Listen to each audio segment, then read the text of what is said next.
Hi കൂട്ടുകാരെ, നമ്മൾ കുറേ നാളായി ഇപ്പോൾ യൂട്യൂബിൽ ഒരു വീഡിയോ ഇട്ടിട്ട്. ഇന്ന് രാവിലെ എഴുന്നേറ്റപ്പോൾ എനിക്കൊരു ചേനപ്പൂ വീട്ടി. അപ്പോൾ അതിന് മസാലക്കറി വെക്കുമ്പോൾ അതൊന്ന് വീഡിയോ ഇടാന്ന് തോന്നി. ഇന്ന് അതാണ് ചെയ്യാൻ പോകുന്നത്. ഇതാണ് നമുക്ക് കിട്ടിയ ചേനപ്പൂവ്. ഇതൊരു ഭംഗിയാന്ന് നോക്കി. ഇതിന് കുറേ ഔഷധ ഗുണങ്ങളെല്ലാം ഉണ്ട് എന്നാണ് പറയുന്നത്. അതിനെപ്പറ്റിയൊന്നും കൂടുതൽ എനിക്കറിയില്ല. അപ്പോൾ നമുക്ക് ഇതെങ്ങനെയാണ് കറി വെക്കുന്നത് നോക്കാം. നമുക്ക് ആദ്യം ഈ ചേനപ്പൂവ് ഒന്ന് മുറിക്കണം. ഇപ്പോൾ ഇങ്ങനെയാണ് ഉള്ളത്. നമുക്കതിനെ മുറിക്കുന്നത് എങ്ങനെയാണെന്ന് നോക്കാം.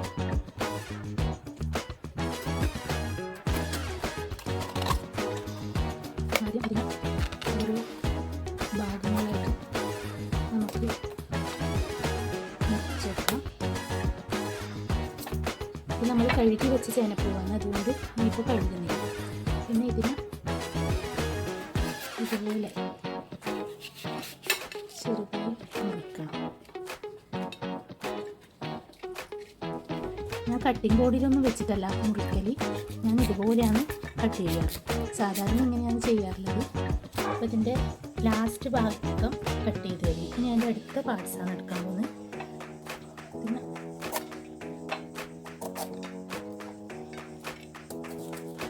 അതും അതുപോലെ തന്നെ കുറച്ച് ചെറുതായി അരിയൊന്ന്. ഇതിൻ്റെ എല്ലാ ഭാഗവും ഉപയോഗിക്കാം, ഏത് ഭാഗവും കളയാനൊന്നുമില്ല. അതുകൊണ്ട് എല്ലാ ഭാഗവും ചെറുതായിട്ട് മുറിച്ച് പോയി. ഞാൻ ഒരുമിച്ച് തന്നെ മുറിക്കാം, വേറെ കഷ്ണങ്ങളാക്കി വെക്കുന്നൊന്നുമില്ല. പിന്നെ കട്ടിംഗ് ബോർഡിലൊന്നും വെച്ചിട്ട് മുറിക്കാത്തത് കൊണ്ട് കയ്യിൽ വെച്ചിട്ട് തന്നെ നമുക്ക് എല്ലാം ഒരുമിച്ച് മുറിക്കാൻ പറ്റുന്നുണ്ട്.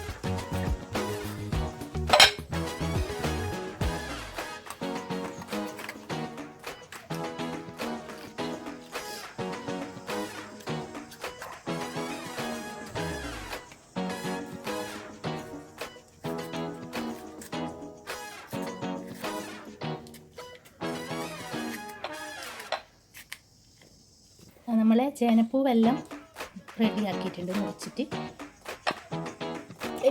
ഇനി അടുത്തത് നമുക്കിനി വേണ്ടത് തക്കാളി, പച്ചമുളക്, ഉള്ളി, വെളുത്തുള്ളി, ഇഞ്ചി, കുറച്ച് കറിവേപ്പില. ഇനി അത് ഓരോന്നും കട്ട് ചെയ്ത് വെക്കട്ടെ.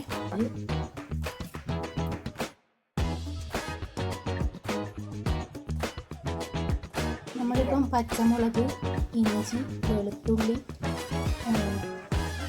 ഒരു ഉള്ളിയാണ് എടുത്തിട്ടുള്ളത്. അതുപോലെ ചെറിയ 3 തക്കാളി, നമ്മുടെ അടുത്തുണ്ടായ തക്കാളി ആയതുകൊണ്ട് ചെറിയ തക്കാളിയാണ്, അതുകൊണ്ട് 3 തക്കാളി, കറിവേപ്പില, ഇത്രയും സാധനങ്ങൾ മുറിച്ച് പാകത്തിനാക്കി വെച്ചിട്ടുണ്ട്. ഇതിന് വേണ്ടിയിട്ട് നമ്മൾ മസാലകളായിട്ട് എടുത്തിട്ടുള്ളത് ഇപ്പോൾ മഞ്ഞൾപ്പൊടി, മല്ലിപ്പൊടി, കുരുമുളക് പൊടി, മുളക് പൊടി, കുറച്ച് ചിക്കൻ മസാല, ഇത്രയാണ് എടുത്തിട്ടുള്ളത്. നമ്മൾ മസാലക്കറി വെക്കാൻ വേണ്ടിയിട്ട് ഒരു മണ്ണിൻ്റെ ചട്ടി എടുത്തിട്ടുണ്ട്. അത് ചൂടായതിന് ശേഷം അതിലേക്ക് കുറച്ച് വെളിച്ചെണ്ണയാണ് ഒഴിച്ച് കൊടുക്കുന്നത്. കുറച്ച് കടുക് ഇട്ട് കൊടുക്കുന്നത്. കടുകൊന്ന് പൊട്ടി വെച്ച്. ചേനപ്പൂവ് മസാലക്കറി ഞാൻ ആദ്യമായിട്ടാണ് വെക്കുന്നത്. ഇതുവരെ അത് പറവാക്കിയിട്ടുണ്ട്. അപ്പോൾ അതെങ്ങനെയാണെന്ന് നിങ്ങൾ നോക്കാമെന്ന് വെച്ചിട്ടാണ് ഇത് വെക്കാൻ വേണ്ടി കഴിഞ്ഞത്. കടുക് പൊട്ടിയിട്ടുണ്ട്. ആ കടുക് പൊട്ടി ഇനി നമ്മൾ അതിലേക്ക് ഉള്ളി ചേർത്ത് കൊടുക്കുന്നുണ്ട്.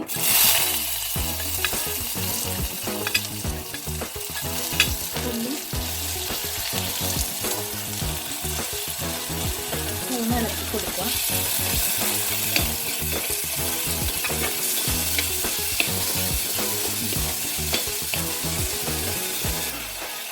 അത് കുറച്ചൊന്ന് ചൂടായി കഴിഞ്ഞതിന് ശേഷം പച്ചമുളക് കട്ട് ചെയ്ത് വെച്ചതാണ് ഇട്ട് കൊടുക്കുന്നത്.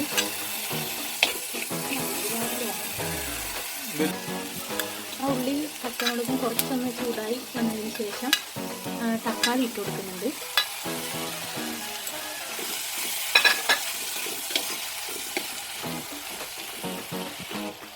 അതിൻ്റെ ഒപ്പം തന്നെ നമ്മൾ ഇഞ്ചി, വെളുത്തുള്ളി, കുറച്ച് കറിവേപ്പില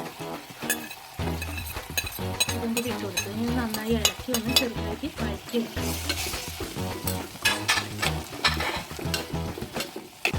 നമ്മൾ ഇതിൻ്റെ ഒപ്പം കുറച്ച് ഉപ്പ് ഇട്ട് കൊടുക്കുന്നുണ്ട്. എന്നാൽ കുറച്ച് വേഗം തന്നെ അത് വഴറ്റി കിട്ടും. അതിന് വേണ്ടിയിട്ടാണ് ഉപ്പ് ഇട്ട് കൊടുക്കുന്നത്.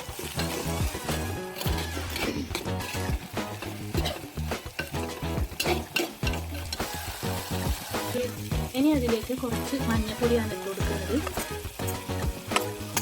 മല്ലിപ്പൊടി ഇട്ട് കൊടുക്കുന്നുണ്ട്.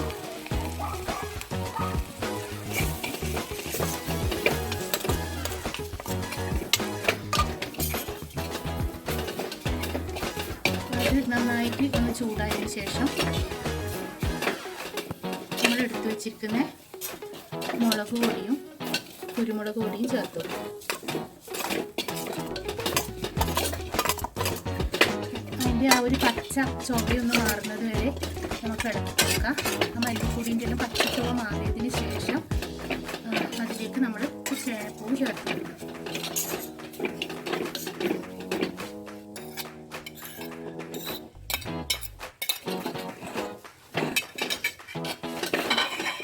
നമ്മൾ ആകർഷക്കുട്ടിയാണ് എല്ലാ ചേരുവകളും അതിലേക്ക് ചേർത്ത് കൊടുക്കുന്നത്. അപ്പോൾ കുറച്ച് ചേനപ്പൂവ് പുറത്ത് പോയിട്ടുമുണ്ട്. ചേനപ്പൂവ് ഒന്ന് ചൂടായതിന് ശേഷം അതിലേക്ക് വെള്ളം ചേർത്ത് കൊടുക്കുന്നുണ്ട്. അത് വെള്ളത്തിന് കൃത്യമായ അളവൊന്നും ഞാൻ എടുത്തില്ല, കുറച്ച് വെള്ളം ചേർത്ത് കൊടുക്കും. അത് ഏകദേശം അതിൻ്റെ കണക്കിൽ അമർത്തി വെക്കുമ്പോൾ അതിന് ലെവലാകുന്ന രീതിയിൽ വെള്ളം ചേർത്ത് കൊടുക്കുക ചെയ്തിട്ടുള്ളത്. ഇനി നമുക്ക് ഇതൊന്ന് അടച്ചു വെക്കാം. തിളച്ച് വന്നിട്ടുണ്ട് നന്നായിട്ട്. ഇനി അതിൻ്റെ ഉപ്പിൻ്റെ പാകം ഒന്ന് നോക്കാം. ഉപ്പ് നമ്മൾ ആദ്യം നോക്കിയില്ല, ലേശം ഇട്ടത് മാത്രമേ ഉള്ളൂ. ഉപ്പ് നോക്കാൻ വേണ്ടി ആകർഷയുടെ തയ്യാറായി നിൽക്കുന്നുണ്ട്.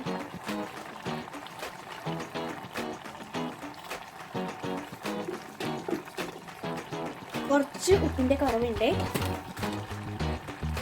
അന്നേരം നമുക്ക് കുറച്ച് ഉപ്പിട്ട് കൊടുക്കാം. അതിനുശേഷം ഒന്നും കൂടി ഇളക്കിയിട്ട് നമുക്ക് മൂടി വെച്ചിട്ട് വേവിക്കാം. ചേനപ്പൂവ് ഇപ്പോൾ 10-15 മിനിറ്റോളായി ചെറിയ തീയിൽ വേവുന്നു. ഞാൻ കുറച്ച് മുറിച്ചത് വലുതായിട്ടായിരുന്നു, അതുകൊണ്ട് ഇരക്കട്ട് മുറിച്ച് വലുതായി, അതുകൊണ്ട് കുറച്ചധികം വേവിച്ചതാണ്. നമുക്ക് ഉപ്പെല്ലാം പാകത്തിനായിട്ടുണ്ട്. നമ്മളെ ആ ഒരു ചിക്കൻ മസാലപ്പൊടി കുറച്ച് എടുത്ത് വെച്ചിട്ടുണ്ടായിരുന്നു, അതും കൂടെ ചേർത്തിട്ട് ഒന്ന് തിളച്ചതിന് ശേഷം നമുക്ക് വാങ്ങിയിട്ട് ഉപയോഗിക്കാം. കണ്ടോ, കാണാൻ നല്ല ഭംഗിയുണ്ട്. മസാല തിളച്ചതിന് ശേഷം നമ്മൾ ആദ്യം വറുത്തിട്ടിനല്ല, അതുകൊണ്ട് കുറച്ച് പച്ച വെളിച്ചെണ്ണ നനച്ച് കൊടുക്കുന്നുണ്ട്. ഓഫ് ചെയ്യാം. നമ്മളെ ചേനപ്പൂവ് മസാലക്കറി ഇവിടെ റെഡി ആയിട്ടുണ്ട്. മസാലക്കറിയും കൂട്ടിയിട്ട് ഭക്ഷണം കഴിക്കുമെന്ന് നല്ല ടേസ്റ്റുണ്ട്. വിചാരിച്ചാലും നല്ല. നമ്മൾ ആദ്യമായിട്ടാണ് മസാലക്കറി വെക്കുന്നത്. അപ്പോൾ എല്ലാവരും ഇതുപോലെ ചേനപ്പൂവ് മസാലക്കറി വെച്ച് നോക്കുക. ഞാൻ എൻ്റേതായ രീതിയിൽ വെച്ചതാണ്, അപ്പോൾ ഇതുപോലെ ഒന്ന് ട്രൈ ചെയ്ത് നോക്കുക. അപ്പോൾ എല്ലാവരും ഇന്ന് തന്നെ ചേനപ്പൂ സംഘടിപ്പിക്കുക. നമ്മളെ രീതിയിൽ കറി വെച്ച് നോക്കുക. മസാലക്കറി എങ്ങനെയുണ്ടെന്ന് നോക്കിയിട്ട് എല്ലാവർക്കും ഇഷ്ടപ്പെടുന്നെങ്കിൽ വീഡിയോ ലൈക്ക് ചെയ്യുക, ഷെയർ ചെയ്യുക, എല്ലാവരുടെ അഭിപ്രായവും അറിയിക്കുക. ഞങ്ങളുടെ ആദിവാസി അഡ്വൻസ് എന്ന ചാനൽ സബ്സ്ക്രൈബ് ചെയ്ത് സപ്പോർട്ട് ചെയ്യും. Thank you.